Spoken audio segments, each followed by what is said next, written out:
What's up, everybody? MLG Sports Talk, and we're back with the best bet segment for the week. I hope you're ready for this one. We got a banger. This is feast week, so get your knife, get your fork, you know what I'm saying? Cut up whatever you eat, and let's make this money. What's up, Jack? Man, what a game we just watched, huh? Right. Breaking news. I mean, let's just get straight to it, right? Rams upset the Vikings 30-20. Cooper Nakua was back in action. I mean, Cooper Kupp, sorry. Cooper Nakua. Cooper Nakua. Both the receivers are back, Nakua and Cooper Kupp. And it made a difference, of course. The Rams look like they're back, a well-oiled machine on offense. Their defense stepped up a little bit. Some controversial calls there at the end of the game. But Rams, they take the victory, take the dub, +3. How'd you feel about the Rams and the Vikings game? Yeah, I mean, really good game. Rams went out and played well. Matthew Stafford really showed why he's a great quarterback in this league. I mean, why he's a champion. 25 for 34, almost 300 yards, threw for 279, 4 touchdowns, only 1 pick. I mean, you can't beat those kind of stats when you're out there balling like that.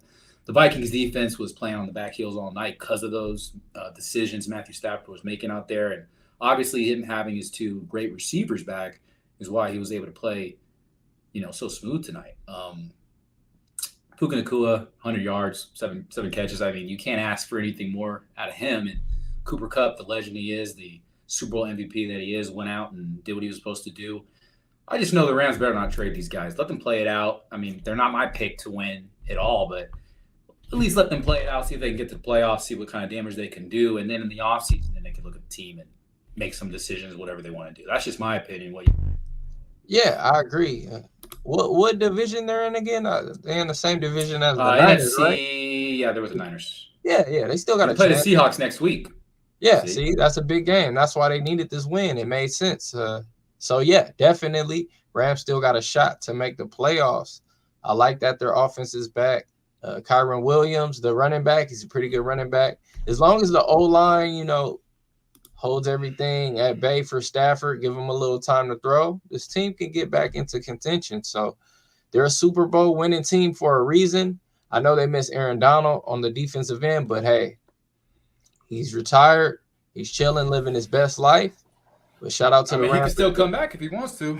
Hey, you never know. The season, why not? He might suit up mid-season and be Superman for them. But I like the Rams. Hopefully they get it together. Right now, that division is wide open. I don't like that Seahawks team. I think they're a tad bit overrated. We already talked about how we know the Niners are finished. So unless the Niners turn it around this weekend, which they have a tough game, I like the Rams to get back into contention. Well, I mean, let's be honest, though. Wasn't that a face mask in the end zone? Why didn't they call that? Give him a shot, right?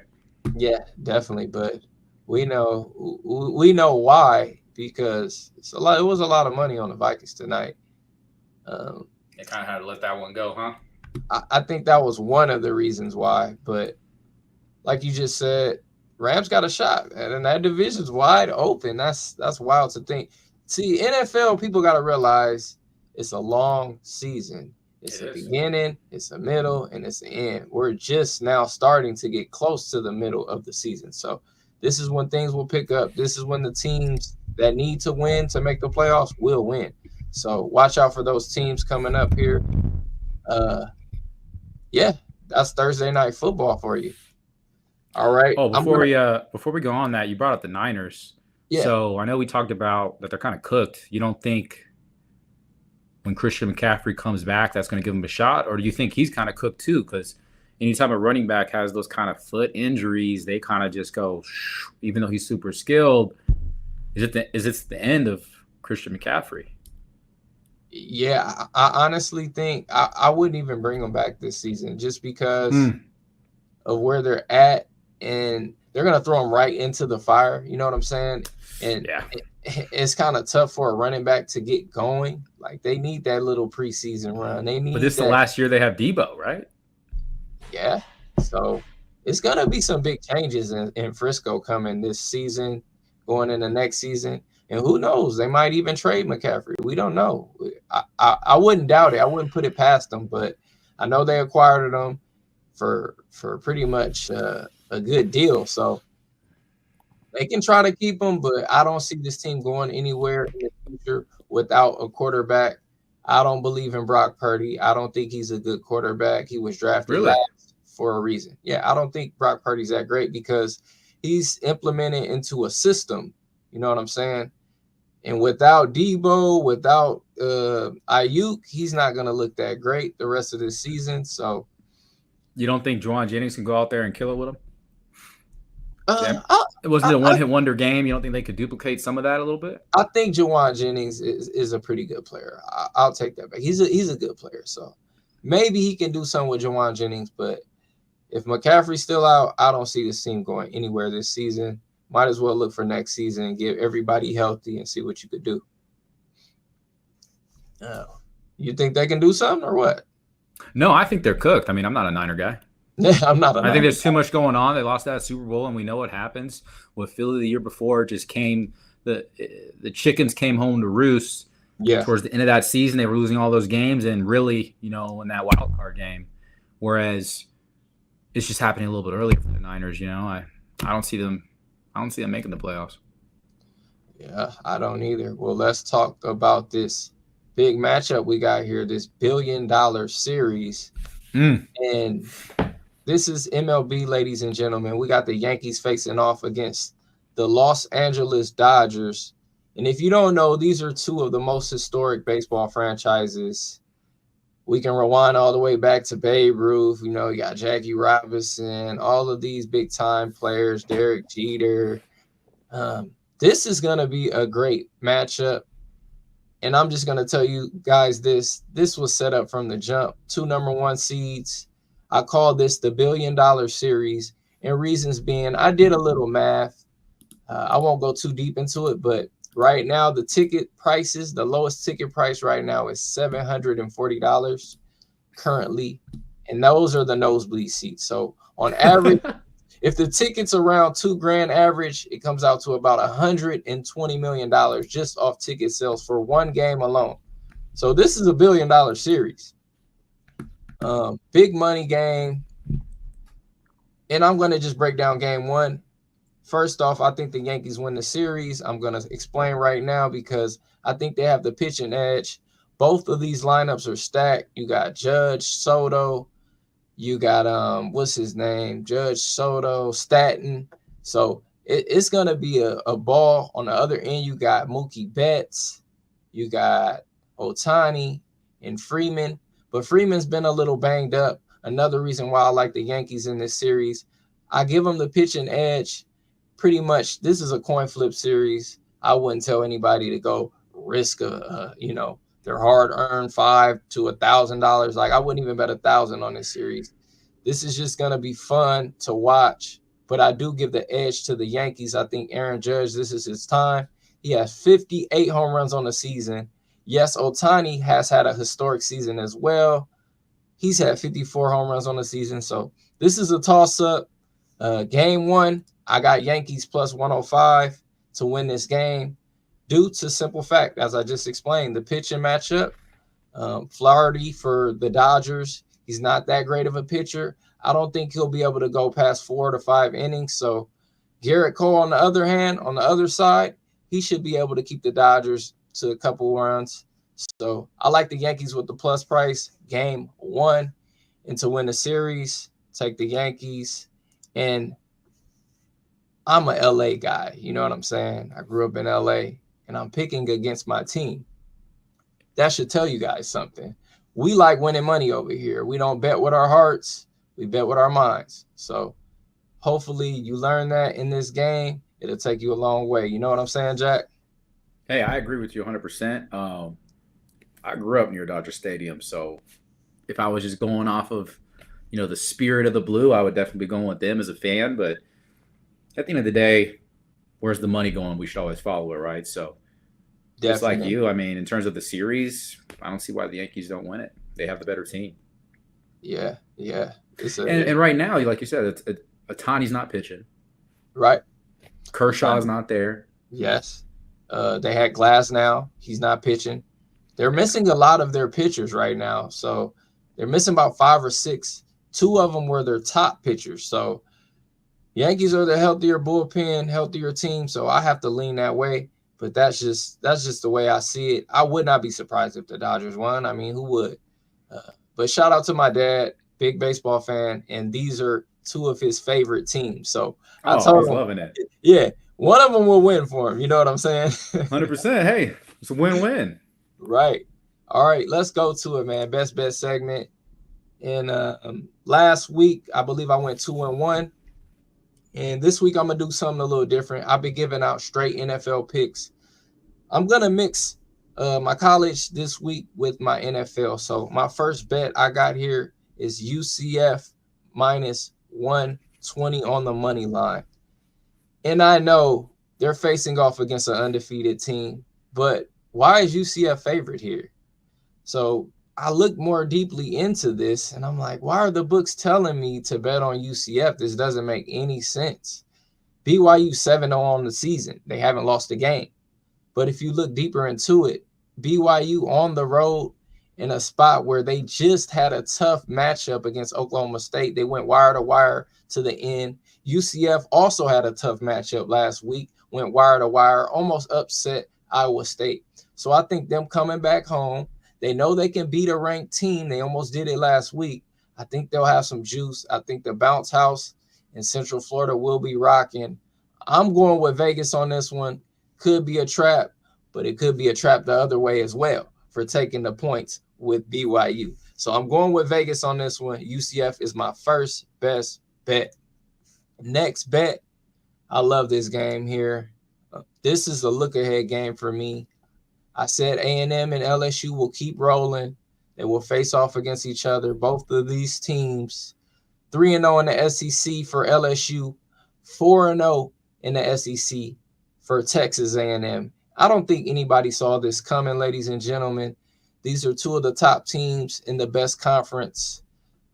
On one hand, we got LSU Nussmeier, the quarterback. He's terrific. He stays in the pocket, old school type quarterback. He will take that hit. As long as his wide receiver gets open, he will sling that thing. On the other end, we got wingmen, I believe, should be starting for Texas A&M.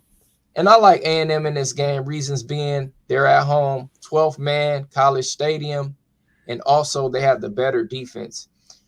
In these big type of games, I always take the better defense just because I know they'll be able to get stops when they matter the most. So give me Texas A&M to run the ball, keep it low scoring, try to keep LSU's offense off the field. Give me A&M in this game. I think Texas A&M will make the college football playoff this season. You heard it here first. Texas A&M will make the college football playoff if they win this game. So I like A&M in this spot. Next pick, we're going NFL. And I know you probably like this pick too here, Jack. Cincinnati Bengals. All right. They're facing off against the Eagles. And I know the Eagles looked so good last week. They beat up on the Giants. And yes, it was the Giants. We can't, take too much of that. So Cincinnati, on the other hand, they've been quietly winning, not by margin, but they've been winning. And I think this offense is just enough better to beat the Eagles secondary. And they're at home, 0-3 on the season at home. They have to get a home win here. I feel like this is a good spot to bounce back for the Bengals at home. Let's take the Bengals on the money line. We won't lay the 2.5 because NFL spreads can get tricky, as you seen last week. The Texans versus Packers. The Packers win by 2. Luckily, I had the money line. So we'll be safe here. We'll take the money line with the Bengals. And that is my last best bet for you guys, ladies and gentlemen. Recap: Texas A&M, UCF, Cincinnati. Let's go 3-0. How you feeling, Jack? I like it. Obviously, I'm big on that Cincinnati pick. That's what I'm rolling with. I mean, I'm an Eagles fan, so the fact that I'm going to go against my own team just because I know the train is coming. You could choose to get out of the way, or you could choose to stand there. I'm going to choose to get out of the way and make some money along the way with it. So I'm going with the Bengals as well. I think they got too many weapons on the outside. They can run the ball a little bit too, surprisingly. And even though the Eagles defense has shown that they have They've been able to stop the run. They've been able to play very well. That's including that Giants game. So it's kind of false, if you ask me. Right. So, Saquon Barkley had a good revenge game, and that was what he was supposed to do. I just don't see the Eagles being able to go out there and hang with the passing offense, the Bengals. Devontae Smith, minus 2 yards. I know I talked about it earlier. I still can't get over that. It just doesn't make sense. And last year, I couldn't put my finger on it. A.J. Brown, Devontae Smith, they should both be killing it every game, 100 yards each. It's just not happening. Not sure why. I hope they get it together and they're able to do that. But I could foresee this being an issue if this season doesn't pan out the way the team wants it to. Yeah, and I also forgot to mention, if you look at the Cincinnati Bengals losses, 3 out of the 4 losses they have were to great teams, which was Washington, the Commanders, who've been steamrolling people, to the Chiefs, who's still undefeated on the season, and to the Ravens. So, and 2 of those games were really close with the Ravens. Should have beat the Ravens. Exactly. Should have beat the Chiefs as well. So, yeah, we're still underestimating this Cincinnati team, but we're not. We're going to be riding the Cincinnati Bengals, and we'll get more into that later on in the weeks. We won't give it away here yet. So let's get into your fighters of the week, Jack. What you got? Yeah, everybody, fighter of the week again. Got to be excited about UFC, PFL, mixed martial arts as a whole, because they always got something going on. All year long, you could just jump in there if you understand who could win a fight. So for this week, what a great card we have. UFC 308, all the way over there in Abu Dhabi and the Emirates. All these guys can go to Ferrari World if they want. Beautiful place. I've actually been there. I love that. I want to say country, just the Emirates as a whole, Abu Dhabi, Dubai. Hopefully these guys aren't having too much fun because they got a big fight coming up. So usually I want to give people a 2-teamer so we could just money line the 2 people to win instead of trying to figure out when and the knockout or this or that. Let's just play it safe and collect our money and enjoy the rest of the card. So I got to fight off the prelims, and obviously I got the main event. So if we're going to pair these 2 up, this fight, prelim fight, Geoff Neal, Rafael Dos Anjos, 2 decent fighters. Both of them coming off 2 losses. The thing is, Rafael Dos Anjos is on the way out to UFC. He's 39 years old. He's a southpaw, 70-inch reach. The guy he's going against is a good fighter. He's a great striker. 75-inch reach. He's long. You got to be able to get in there and be able to stop that. And I don't see Rafael being able to stop Geoff. And really, Geoff, his recent loss is to Shavkat. Shavkat is going to most likely go take that title off Bilal Muhammad. So Geoff Neal needs to go out and get this win. And I'm betting on him to actually go ahead and do that. I don't know if it's going to be a knockout. I don't know if it's going to be a submission or through points. I just have a really, really great 90% feeling that he's going to go ahead and get this win. So in my opinion, let's put that on the parlay, on the 2-teamer, and then enjoy the rest of the card all the way to the main event. And that's what we're going to arrive to, the big show of the hour. Ilia Topuria versus Max Holloway. Max Holloway, what can you say about this guy? What a great fighter he is. Started in the UFC young. He's been battling it out. He's took some L's, had some great wins, some legendary wins. Thing is, he doesn't have the power, right? He's a big volume punch fighter. And what's really cool, a business partner of mine, we used to watch UFC years ago, and he's the one that put me on Max Holloway. So I've been watching him for a while. The guy he's going against, Ilia Topuria, undefeated fighter. Yeah, he's shorter and smaller, but this guy has power. I don't know what it is about him. He's a seek and destroy, heat-seeking missile. When he's ready and he's in the pocket and he's able to make somebody miss, he does it.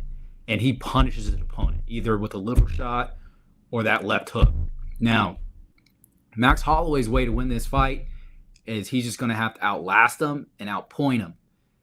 Ilia doesn't get outpointed. Even if he gets knocked down, he figures a way to get a takedown. And the thing is, he's actually a better wrestler than he is a boxer. And he might actually be the best boxer in the UFC, pound for pound. So I don't see Max Holloway winning this fight. I went in and picked Ilia Topuria a long time ago. like months back to win this fight. I think I had him at like minus 185. Right now, you can go get him at minus 245. That's why I would tell everybody to pair him with Geoff Neal. So you can get it down to a minus 110 and double your money.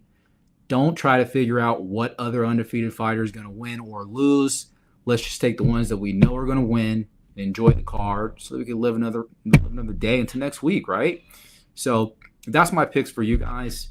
Just get excited. Just know this card starts early. It's overseas. I think that it's 7 a.m. for the prelims. So make sure you get it in. Don't try to wait. Don't try to wait till 5 o'clock. It's going to be over. So if you're going to be knocked out, get this all in Friday night so you can enjoy the card. That's what I got for you. What do you think? Yeah, sounds good to me. You're the UFC king. Topuria, Neal, two-teamer. Let's get this cash. And the thing is, I've won off both these fighters this year. I had Ilya Topuria beating Volk, and then I had Max Holloway. Who did he defeat? That crazy knockout he had at the end, 1 second, for the BMF title belt. I mean, both these guys are good fighters, so it's hard. And it's hard to pick against Max Holloway. That's why I'm doing it, because it's so hard to pick against him. Something tells me, those odds are too great. Plus 200, you're not going to get it again. We just had that. So I'm going with Ilya to retain. He's 16-0. Then they're going to go do a fight over there in Spain. Yes, sir. That sounds good to me. And I'll be seeing you this weekend, heading out to Vegas. Gonna make some money this weekend. We're gonna probably make some content as well while I'm there. So in the meantime, in between time, y'all hit the like button, subscribe, and let's get this cash. This is not financial advice. Yeah.